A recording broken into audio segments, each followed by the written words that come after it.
Greetings, travelers! It is I, Hank Casanomiru the 85th.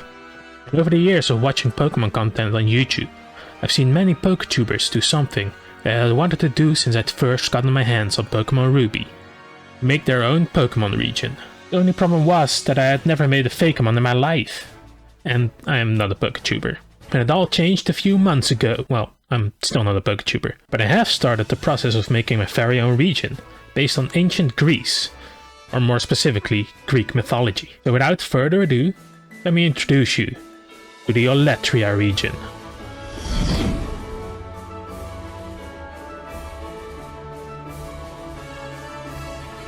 Of course, what better way to start than with, well, the starters. Normally, each starter trio has a sort of theme that connects them, and mine is no different. I thought, what could fit more perfectly than basing them on the big three? No, not those. I'm of course talking about Zeus, Poseidon, and Hades. First up, our grass starter, based on the god of the dead, Hades, one of whose sacred animals is the ram, or the black ram to be specific. Truth be told, I had a lot of difficulty making a design for this guy. The proportions in the pose just seemed to be off always. So surprisingly, this was the first concept I thought of, since I thought the connection to the grass type was very obvious. Pomegranates. Or, well, Hades' wife, Persephone, who ate half a pomegranate, or sometimes a seed, and had to stay in the underworld with him for half of the year, which is the explanation for wintertime. She was also the goddess of vegetation, so the themes just kinda fit perfectly together.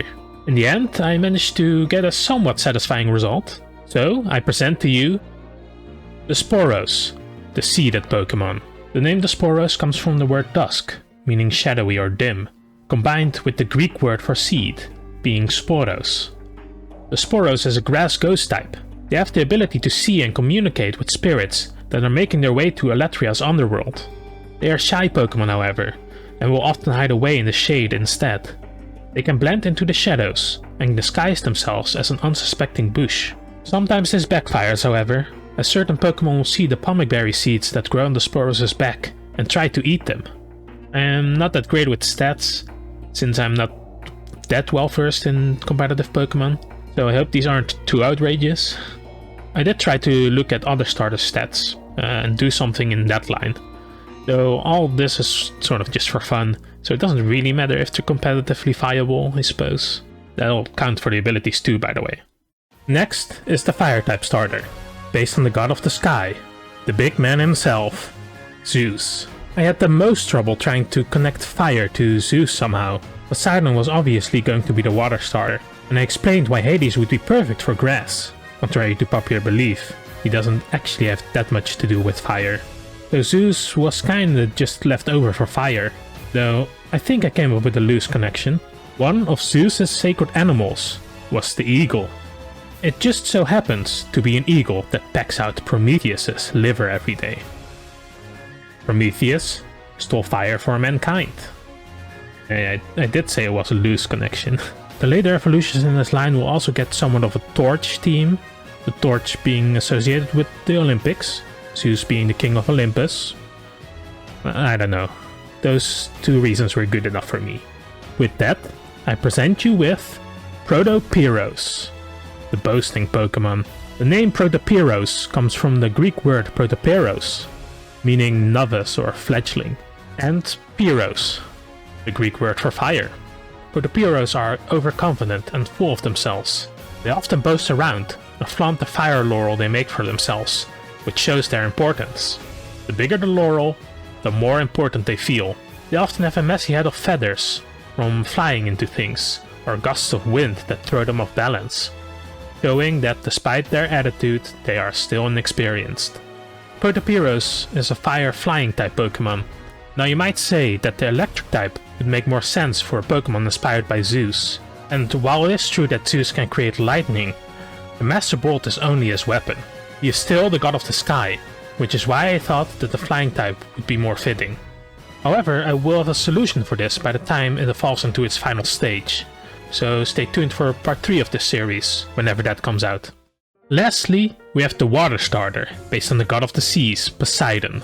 For this one I had an idea pretty much immediately.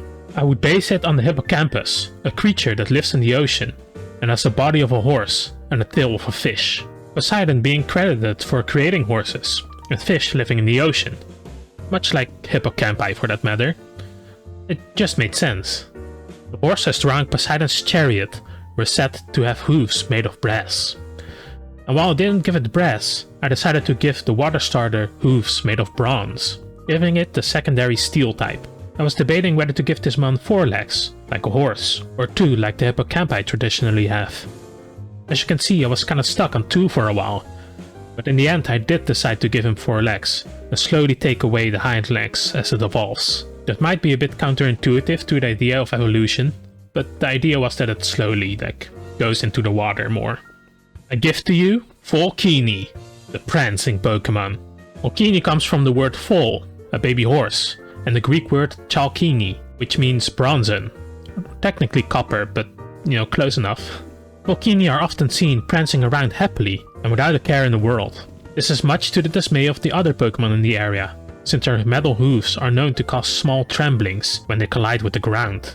When light reflects off Volkini's scales, it can give off the appearance of a rainbow dancing around on the coastline, where it is often found. And those were the first stages of the starters of the Oletreia region. I hope all of you will join me on the journey of making this Pokémon region. If you want, you could check out my streams here on YouTube or on Twitch, where I occasionally come up with and draw these Pokémon. Be sure to subscribe or follow if you don't want to miss them. I'm also always open to ideas for the region, so if you have any, please share them with me. But for now, I'll see you all on the next adventure, travelers!